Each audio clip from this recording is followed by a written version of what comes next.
All right, we're back. Another episode of The Climb. We got a good friend of the podcast, Forbes Shannon. Thank you so much for joining us, pal. Glad to have you. AJ, thank you so much for having me, man. I'm really excited. Absolutely. And for people who don't know Forbes, Forbes comes to us from the dear Yardley brothers. He was college, or did you guys live together at a certain time, right? Yep. We lived Toured the together. United States with them. Just to give a quick intro of Forbes, and Forbes, I want you to correct me here, but you have a laundry list of a resume. You are a co-founder and CEO of the Change Agent Academy, which we'll talk a little bit about. You're a co-host of the Bare Naked podcast. Must subscribe, guys.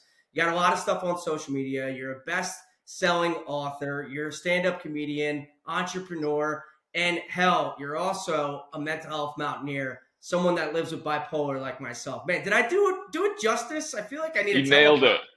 You nailed it, AJ. You nailed it. That's Yeah, great, thank you. man. You want to give yourself an intro so everyone can learn a little bit about you? Yeah, well, first I would like to also shout out the Yardley brothers, two very dear friends of mine that they're the reason I got through college, no doubt. Yeah. We did a lot of comedy together. They taught me how much fun it can be to share your story with other people, and then they introduced me to all their awesome friends. And like, when you know good people and then you meet their friends and you're like, oh, this is why they're good people, like that was how it felt when I met you. I was like, You can oh, okay, I see get it. some friendships, like some For sure, characteristics of your friendships. Like, oh, this guy's for a sure. freaking idiot too. Go Birds, dude. I root for the Eagles all the time now. Yeah. Well, I'm a Giants fan, so that's where I see different. Oh, my Yeah. bad. My Yeah. bad. But Sorry about but a that. Flyers fan to your Detroit Red Wings, Mr. Yep. Patty Kane. So Yeah. yeah, a lot of Yeah. fans out there. But yeah, no, that's exactly what it is, man. My higher purpose is to improve global mental wellness through comedy. I have my own mental wellness journey. I have many diagnoses, but the one that probably had the most gravity and made the most sense was bipolar. Um, I've seen my fair share of the insides of mental health facilities, and there's comedy gold in those places. I'll tell you that much. But A lot of material. I know what you're yeah. talking. Yeah.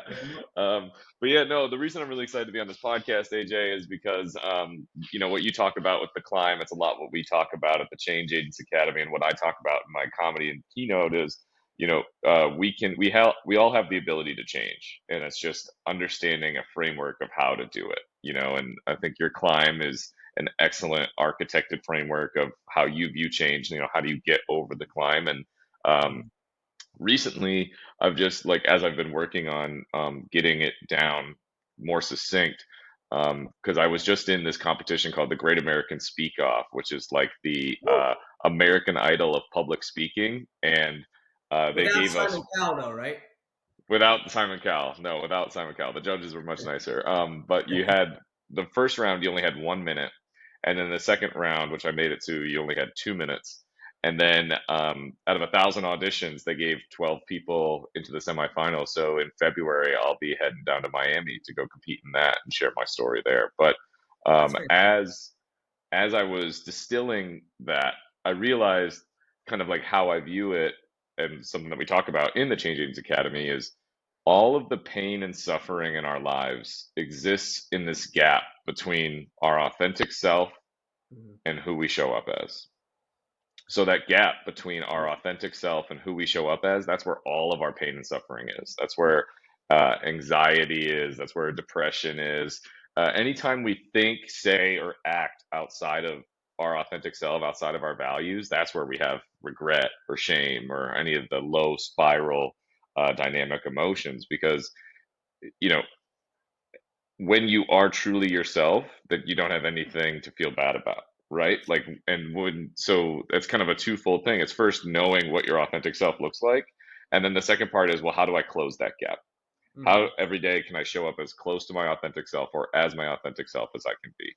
And that's what we do with Change Agents Academy is like, okay, how do we creatively think about the thoughts? How do we intentionally focus on our habits that serve our higher purpose? What is the narrative? What's the story that we're telling the world? And then what are the obstacles and opportunities that we're focused on? Yeah, that's awesome. And there's tons of stuff I want to comment on. So let me just start with this. I've always said like one of my superpowers is like vulnerability. And I feel like that certainly can help, shorten that gap. And it seems like you're the perfect storm. You've gone through all these different obstacles, you've had your own mountains to climb, but you're like putting it out there in every aspect. An entrepreneur, you're a leader, you're, stand-up comedian, and honestly, I don't think there's no more Jerry Seinfelds of the world, or at least I don't know of. There's people that like have genuine thought that put it out there, and that's like comedians are so well respected, have such big platforms on podcast, and yeah, they're telling jokes, they're making people laugh, they're enjoyable, but they're like sharing thought and that people can really gravitate to. It's they're the most relatable people, and you have the most vulnerability going up there sharing stuff about yourself. So Well, I huge. I appreciate you saying that. And really, like, as I articulate it to people, like, I realize that I do that for a couple reasons. I do that because it heals myself. And then I Mm, do it because it also can help heal other people, right? Like, so, and this is exactly how it went down. Like on my darkest moment, when I was about to end my own life, I called the suicide hotline, and the number was busy. And I remember just laughing my ass off at the fact that it was busy. mhm. And the fact that it was busy is what saved my life, because I was like, dude, this is such a good bit. I can't Mhm. die before I run this on stage, Yeah. right? Like, because in that moment, AJ, I connected. I felt so alone, but in that moment, I felt like I connected to like millions of people, because I was like, this is something that I can tell people that will Yeah. heal them in a way, like, and it already started healing me. So like when it comes to comedy, that's for whatever reason a talent that I have. I'm not really sure where I got it from. I mean, you can ask the Yardley brothers. I definitely wasn't funny in college, but with enough effort you can make anything work. And um, I realized that like that talent is something that I can use to heal myself, and to talk about these things, and also to heal other people, because when I tell my suicide material or my mental health material, people don't remember what I said or what I did. They just Mhm. remember how I made them feel, and that's like that really famous Maya Angelou quote, right? So like, Yeah. you know, if and the other thing is, no one's thinking about me when I tell that. When I tell that stuff, they're thinking about someone they know that died from suicide, or a time that they felt bad, or they're thinking about somebody that came to them when they needed help. Mhm. And that's kind of the really collective, nuanced complexity of comedy, is like we can be having the same discussion emotionally, but you're thinking about somebody entirely different than what I'm Sure. talking about. And that's the beauty of it. And that's why comedy is what I love so much, is because it's kind of like a Trojan horse of learning, right? Like Mhm. it's when we laugh, we let our guard down, we're more open-minded. It opens that dopamine highway in our brain. So if I can put learning subconsciously through my comedy, if I could put healing in there through my comedy, then that's going to be how I massively transform the world.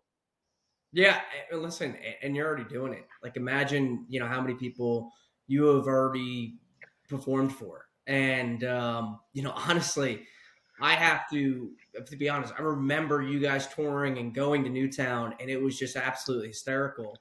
I thought you were funny back then, and I can't imagine it. And I always say I'm funny that you mentioned that story. Well, happy you mentioned that story. The whole thing of like you getting the busy hotline. I mean, it's better to laugh than cry, right?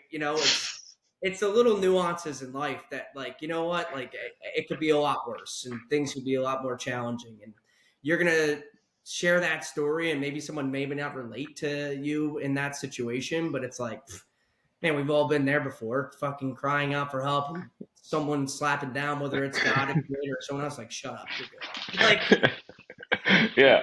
Well, and then, that's like something that you and I were talking about before we got on the podcast, AJ, is like really having a community, right? Like, mhm, so I'm really lucky that I have such a phenomenal mother who really just was such a great parent for me. And then I also had this really great mentor that I met in college, Aaron Bear, and he helped me kind of understand this change model, and mhm, like, the reason we have the academy was because I pushed him. I was like, "Hey, man, like this that you gave to me just because I was your mentee and we were in business together, I was like, other people need this. Like after college, I was living with two of my best friends at the time. We were in a band, and things were great. And then suddenly, in the span of a year, both of those men killed themselves, right? And so when I think about this model that I have and the vulnerability, like you said, like it's Mhm. not really like it, I don't view it as like an option. I don't view it as like oh, I guess I'll go be vulnerable. I view it as like a mission. Like, dude, I have to Sure. get this model to other people because it transformed my life. And so I would like to hear a little bit more about kind of how you've transformed your life. And I'm sure we have a lot of similarities in it. And just, Yeah. maybe we can have some nuggets for the people listening to take away and I use. think the biggest thing you're saying here is purpose. I've heard you talk about it on another podcast, and you're saying it now, and I've heard you say it on your podcast. And I'll say like a short story. I may have said it before here, but last year I was speaking to a group of students, and just sharing my story, pouring out, about the 3 hospitalizations, how I kept climbing mountains and just kept overcoming these obstacles. And then I finally found myself, in a place where I'm empowered by those challenges and, you know, being sustainable and keeping myself accountable for who I am and, being happy for it. And so this young woman, this student goes, I got a question for you. If you could take away your mental illness, would you? And I'm like, God, I was like, wow, that's a really hard question. I said, well, if you would have asked me a couple years ago, yeah, absolutely, get it off me. I don't want it on me. But now, no, I was put on this earth to go through this. I was born to, go through this suffering and figure it out. And I tell people all the time, Forbes, that I'm playing with house money. I just want to help someone not go through the amount of pain that I have. And I could tell you have already played with house money. You brought $200 into on the blackjack table. You won it in like 2 minutes. You put it. You said, "Hey, cash that out. Put it in my pocket." And somehow you have a stack that you're moving around the casino with. And I feel a similar way. And that's how I answer the question. I said, listen, it's my purpose to show, other people that it's like, okay, it's okay to be different. It's okay to go through crap. It's okay to be, you know, um, vulnerable. And so that is almost like a purpose of myself. Like I was meant for this, but I'm also, from the cut of Mark and Lisa Garbowski, I'm a resilient person. I have this work ethic. Like, let me show you how I've kind of overcome this, and maybe it'll help you out. Maybe it'll help someone else there. And it's wonderful to hear stories like yours, mine, and others.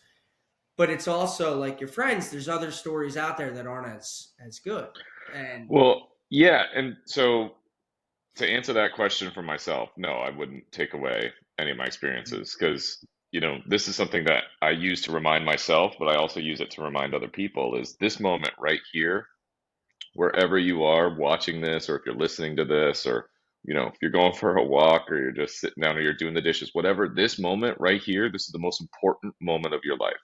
sure. And it's the most important moment of your life because it's the only one you can actually control, right? Hmm. So, the past you can't control, the future is all made up. Like everything you did brought you right here. I love your analogy of house money. Yeah, dude, I've won the lottery a few times, to still Sure. be here, right? So Yep. like um playing with house money, that's a great analogy. Like now everything's gravy, right? Yes. Like and as far as like my relationship with my mental state, like I stopped saying that I was bipolar because I found that that wasn't serving me well, right? Hmm. And I literally decided in my head, like, I'm done being bipolar, which Hmm. is just ridiculous to say. Like, if you or me, years ago, if somebody was like, "Hey, have you ever thought about not being bipolar?" We would have punched them in the mouth, right? Like that's like, oh no shit, right?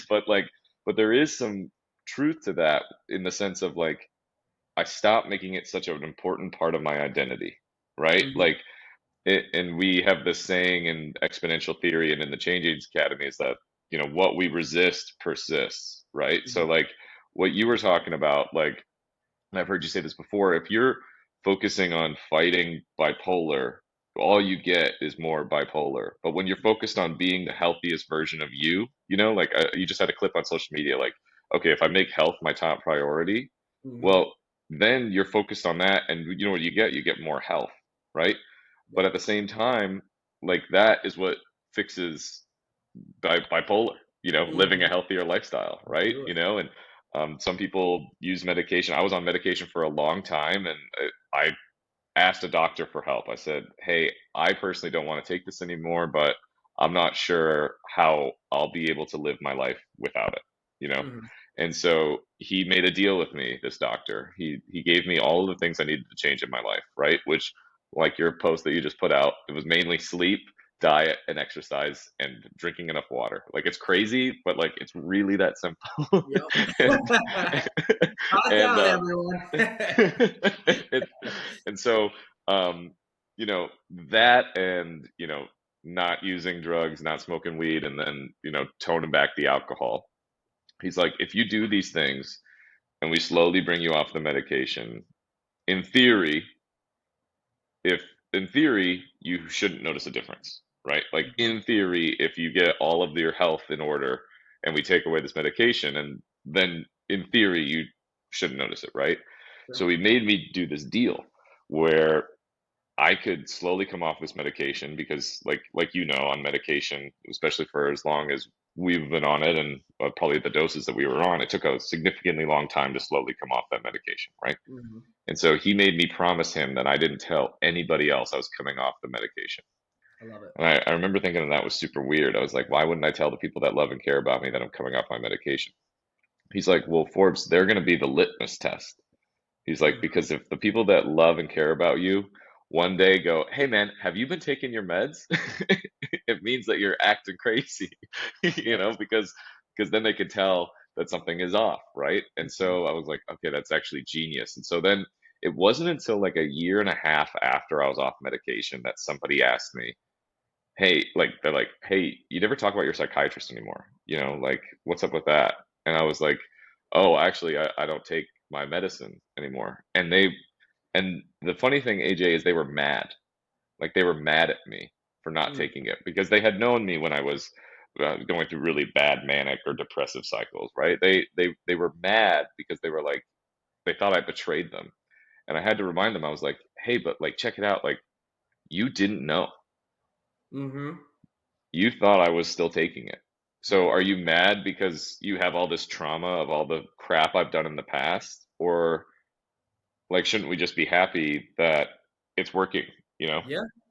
right? Like, and that's the weird thing about mental wellness is like, dude, there's not one solution that fits everybody, right? Like, I know a lot of people where medication's done a lot of great things for them, and I know a lot of people who who take medication and then have a very different lifestyle than what I live, and they're okay because that's what they do, But like, I think the thing is, like, everyone's got a judgment on how someone else should treat their mental wellness. That's Mhm. kind of what I learned. So I was like, you're judging me how I'm treating my mental wellness when we should just be celebrating that I'm functioning, that I'm not in jail, that I I'm do that well. I'm yeah, Yeah. right, I do well. yeah, Dude, yeah. that's I'm so happy you shared that because been in the hospital 3 times. Been on medication for 2 of those times. Heavily Hmm. medicated. And Hmm. anyone that comes to talk to me about like, all right, I'm gonna get on an antidepressant, that's great. You still should be working on yourself. You should probably be going to therapy. You should probably be exercising. You should. It's not a one size fit all. And like you said though, like it's like people that you didn't know.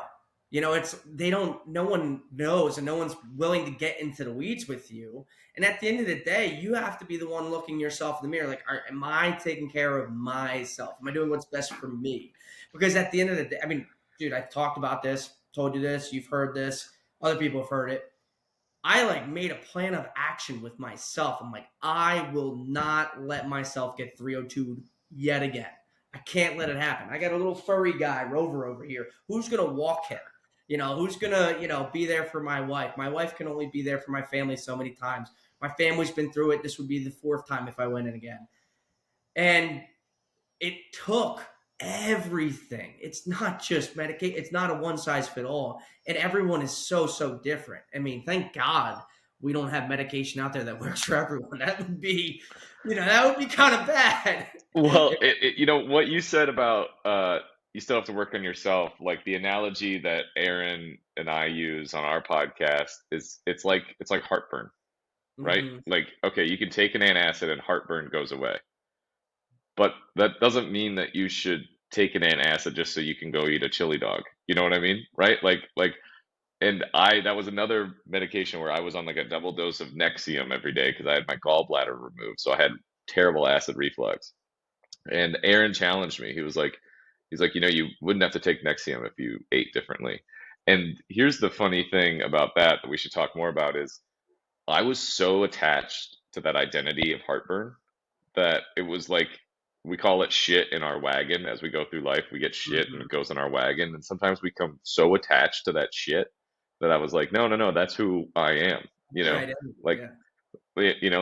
like how dare you challenge my identity, right? And Yeah. then sure enough, I started eating clean and now I don't take heartburn medication anymore and I don't have heartburn. It's the funniest thing. It's like, what is the attachment to trauma doing for you?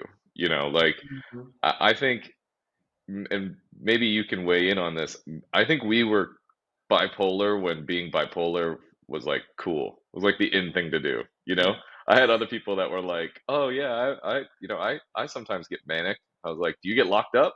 Because Yeah. I Yeah. think Do we're you on a get different level. sedated like a cow? Oh man, that's a good point. Yeah, when you were saying this earlier, it made me think of it, and I forgot. But I heard someone say that like they don't label themselves as whatever. They have a diagnosis of bipolar. And I like that. I like that. It's like I've been diagnosed with that instead of I'm bipolar. For me, it's different. I'm a different cat.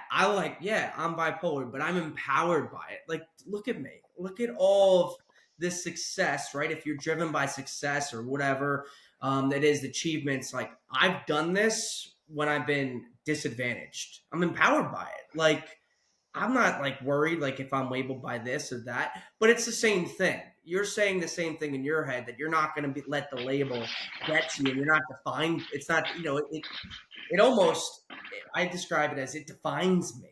It's like, all right, you're gonna say that I'm unstable or I'm a disadvantage. All right, watch me. Then this guy that is disadvantaged is succeeding and is thriving. So we should Right.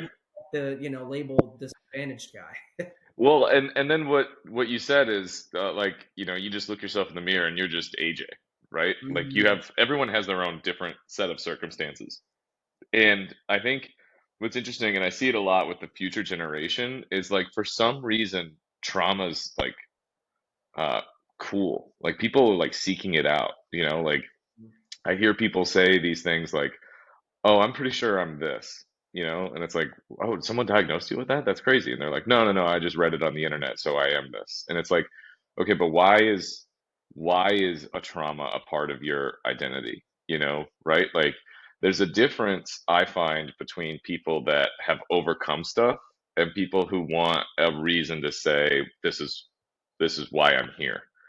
And that's where you're different. That's where like, you know, I think it's great that you say I'm bipolar because you say I'm accomplishing all these things. Yeah. On the other side of that spectrum, where I was when I was saying I was bipolar, it was an excuse. Yep. You know, I'm bipolar and it's an excuse why I'm not reaching my potential. It's a reason why I'm allowed to stay up for days at a time. It's a reason why I'm allowed to sleep in. It's a reason why I'm allowed to do these crazy things, right? Like that identity for me, it gave me in my own mind a pass to do bad things, Yeah. and I think that's and true. I think, sorry to cut you off here, but I think I write about this, but everyone is always talking about achievements, achievements, achievements, right? So when you have a label like that, it's an excuse for like, I didn't achieve. But I don't really think life's about achievements. I think it's about what you overcome. And when you like finally get that, it's like it's not like you're Mario trying to save Peach and defeat Hmm. an All the evil. awards or whatever, as I sit with awards behind me. But yeah, I get what you're saying. Yeah. No, come on, look at all this stuff. I'm right there with you. You can't even see it, and I still got it in the picture.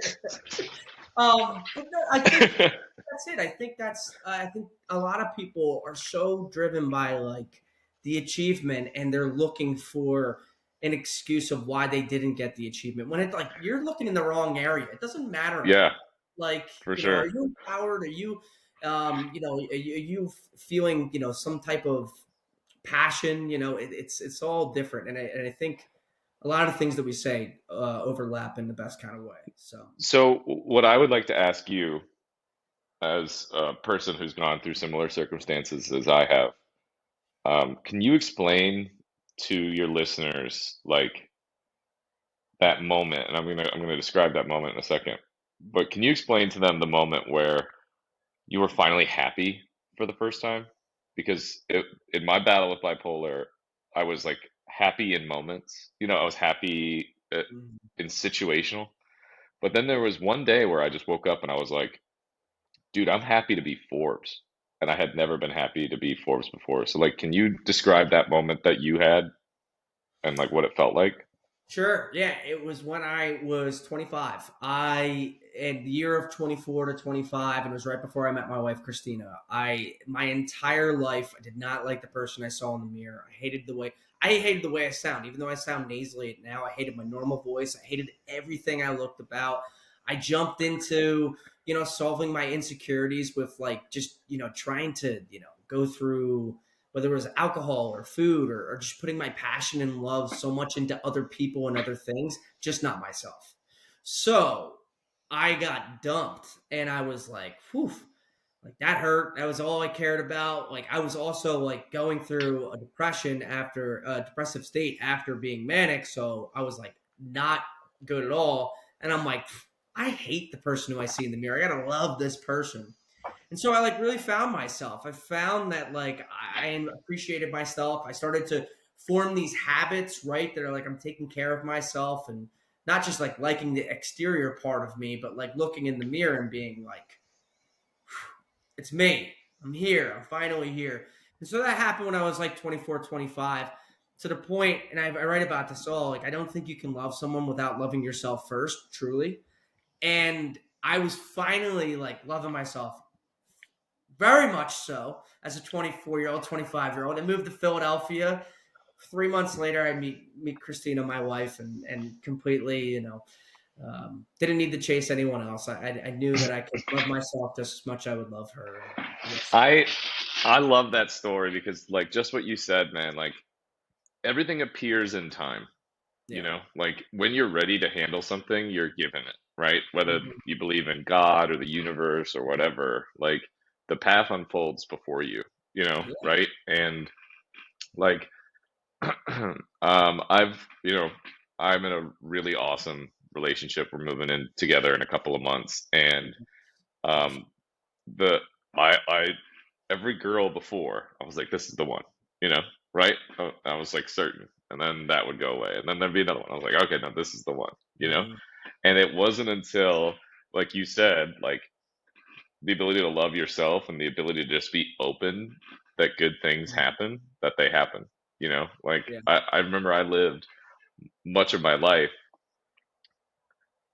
saying I was an optimist, but deep down being a pessimist. Mhm.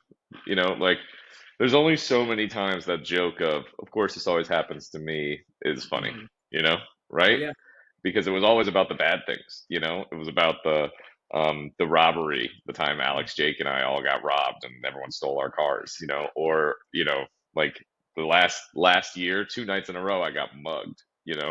Like back to back, which is Mhm. just bananas that even happened because I'd never been mugged before. And then 2 nights in a row, I got it. And I used to look at that as like I used to live like a Charlie Brown. Mhm. Like, oh yeah, well that always happens to me. But now and it goes to a mindset shift of like I just adopted this new mentality. Like I don't have bad luck. Like now, good things happen. I'm like, of course, good things happen. Good things happen to me. Mhm. Right? Like because I don't have the shame and the guilt of good things happening. Right? Because I love myself and I'm accepting that it's okay for good things to happen to me. I am a good person. All this stuff. Right? But until you get to that point, you will never have those things happen for you. You know, like if you believe you don't deserve love or you don't deserve wealth or you don't deserve then you're never going to get it. You know, it's Yeah. when you become okay with yourself and saying I can it's feasible that I would be successful. You know, like once you say that, then you actually become successful. You guys say it in the Change Age Academy too, and I'm paraphrasing, but you move in the direction of your thoughts. And so if you're consistently the behind the scenes pessimistic, like, hey, of course this fucking happens to me. Like, what do you think's gonna happen? You know? So it's funny you say that because it's what you are practicing, what you are preaching, which is great. Yeah. Speaking of the Change Age Academy, give me a little rundown on that because I've found out about it. I think it's great. I think it's so helpful for others. I think we have plenty more topics for us to cover and want to bring you on for many other times or as many times as you can or many times you want. Maybe bring you in with the Yardleys, yuck it up. Would That would love be to. Would that would be a love riot. to, bro. But talk to me about Um, that. What you have spearheaded with your partner Aaron. yeah, so the Change Agents Academy, like I said, Aaron was my mentor and he dramatically helped me change my life. And he knew me in a time where everything was going wrong, you know, right? Like I literally, you know, he made this joke. I was living with one of mine and Alex and Jake's really good friends, Rashad, after and during while these other two guys died. And then, you know, eventually Rashad and he went and got an apartment with his girl. I went and got an apartment by myself. And on the day he moved out, my mentor Aaron was like, "You got to give that dude an award, man. He survived living with you, man. Everyone else had just been dropping like flies." And that was the period of time I was in. And he helped me get to that place because this model of change, right? And he helped me understand how much I loved my friends and how much I used to be angry with them, right? And then I was able to change how. Um, sorry, my girlfriend's dog decided now is a good time to drink water. Oh, it's all right. I We've had canines interrupt the climb before, right, Rove? Yep, as we say. hey Moose, knock it off. I've had, but anyways, the reason I like kind of tell that joke was because like it felt like my whole life was falling apart when Sure. Aaron was my mentor, right? And he gave me this change model that literally got me through it, and I remember thinking like, man, I wish my friends Nick and Zach had this change model because I'm convinced, I deeply believe that if they had the tools that I have now, they would still be here. Yeah. And the change model is not for people that are just going through stuff, right? It's for everybody. You know, whether you want to hit the next level of personal or professional growth or you want to bring it to your team. We just have this model of how you can change. You go in the direction of your thoughts, your habits, the stories, Mhm. what you're focused on. And I really pushed him. I said, "Hey, man, we have to make this accessible to other people." And he came up with this model where now we have democratized it, so anybody that wants it can get it. It's an online course, and we have a great community of hundreds of other people that have gone through the academy. AJ's gone through the academy. AJ is going to have a course on there pretty soon about his change model and how it helps him. And yeah, so you know, uh, I think what we talked about was making this. I'll come back for sure, talk more about the change model and how people can implement it. But if people are interested, they can head to the website changeagentsacademy.com and they can use the code the climb to get in for free, courtesy of AJ, hooking it up for everybody. And um, yeah, man, we're on a mission to create 1 million change agents because there's a Voltaire quote that no problem can withstand the assault of sustained thinking. So we have this belief that if we give 1 million people this change model, they will go apply it to whatever they're passionate about, and there will be no problem too big to solve. I believe it. I actually, looking through the material and following you guys, it reminded me a lot of my sports psychology and professor and courses and things of that with performance psychology. It is material that is so relatable. They're like, why am I studying math? And like, like, what is the, like, why aren't I just like this? It's almost like studying common sense. Like, forget everything else. I think Aaron said it too. He's like, forget the bachelor's degree, which is like true. Like a lot of the stuff you're studying, it's like, all right, that's great. I know what a mitochondria is, but that's about it. Yeah, Right. And Well, that's why we call the course the XMBA, because it's the anti-MBA, because we say that an MBA trains you for middle management, and the XMBA, this change model, this ability to think about yourself in a different way, it's what makes entrepreneurs, it's what makes high performers, and it's exactly what you said, man. It's like studying common sense. A lot of it in there, it's ancient wisdom. Like, we didn't come up with this. We just put it in a way that's really digestible and understandable. I mean, and it's funny, like, you think about all of the philosophers so long ago, it's like they nailed it. You know, yeah, have humans just not changed that yeah, much? Like, it's still yeah, just like, oh, why didn't I think that? Oh, of course, if I think bad things, I get bad things. You know, like, yeah. why did that? Why was Easy. that so hard to learn? Yeah. All right, plug it one more time with the code so we can clip it and get out to Yeah, social media. changeagentsacademy.com, ChangeAgents academy.com, and the code is the climb, all one word, the climb. You can join our XMBA program, courtesy of AJ and the climb. And AJ, man, thank you so much for having me on the podcast. I can't wait to come back, and it's great to see someone like you thriving and being an example of, like you said, not an excuse of being I am bipolar, but I do all these things in spite of bipolar. And I think it's just really, really awesome to see how successful you are. And if no one else has told you, I'll tell you, you're an inspiration to me for sure. Like, I see your social media, I'm like, dude, AJ just gets it, man. And I'm really glad to be a part of it, and really look forward to all the change that we're going to create in the world together, man. Feeling is mutual, my friend, and excited to have you on more. And thank you for everything you do as well.